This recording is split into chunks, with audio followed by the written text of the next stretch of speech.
Hello and welcome to this demonstration of LP-Solve optimization software. In this video, we'll walk through the process of formulating a milk replacer using typical milk replacer ingredients. There are two ways to build a formulation in LP-Solve. You can start from scratch using the ingredient library, or you can begin with one of the example files installed with the software. In this demonstration, we'll use an example file.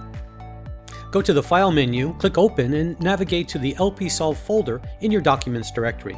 From there, open the CMR example file. I've already made several changes to this matrix. I've updated ingredient prices, added a few ingredients, and adjusted some of the nutrient specifications.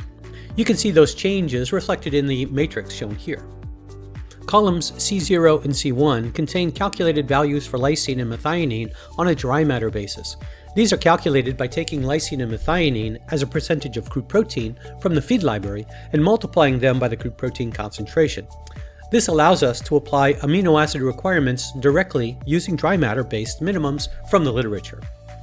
Next, take a look at the ingredient constraints. I've limited both wheat gluten and soy protein concentrate to a maximum of 3%.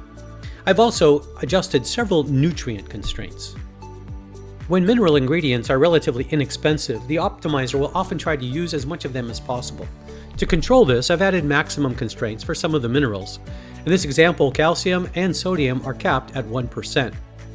I've also included maximums for potassium and magnesium.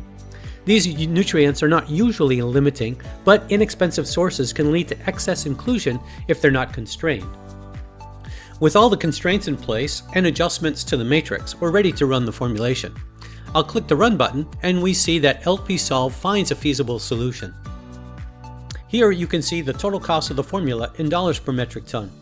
To the right in the green column that says percent, you can see the ingredient inclusion rates. In this formulation, dried fat, dried whey, WPC 34, and vegetable proteins are the primary drivers. Wheat gluten and soy protein concentrate are included at their maximum levels because they're relatively low-cost protein sources. To meet amino acid requirements, supplemental lysine and methionine are included.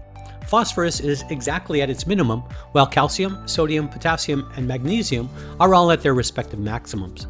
This reflects the low cost of these mineral ingredients relative to the other components of the formula. We are meeting the minimum requirements for crude protein and fat. These values are expressed on a 100% dry matter basis.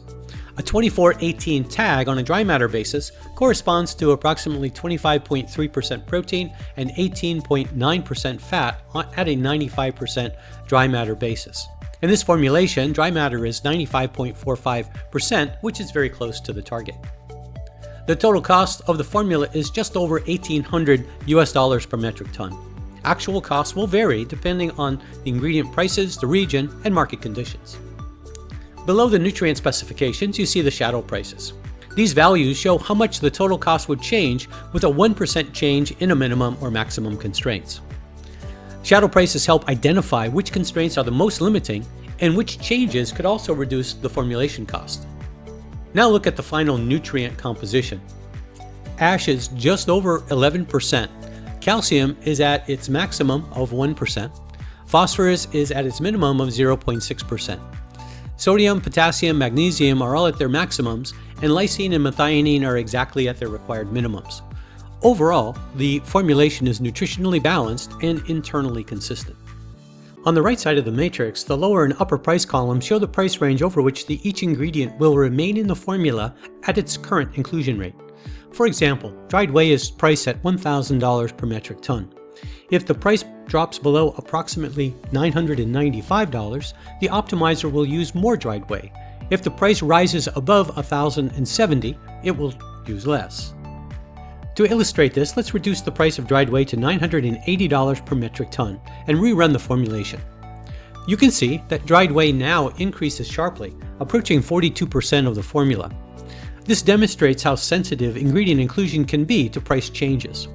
In this case, the lower price whey also shifts the primary protein source from a lower protein WPC to WPC 80. As prices or nutrient constraints change, all lower and upper price ranges are recalculated automatically. Well, this concludes this demonstration. For additional examples and deeper explanations, be sure to explore other LP-Solve knowledge base videos.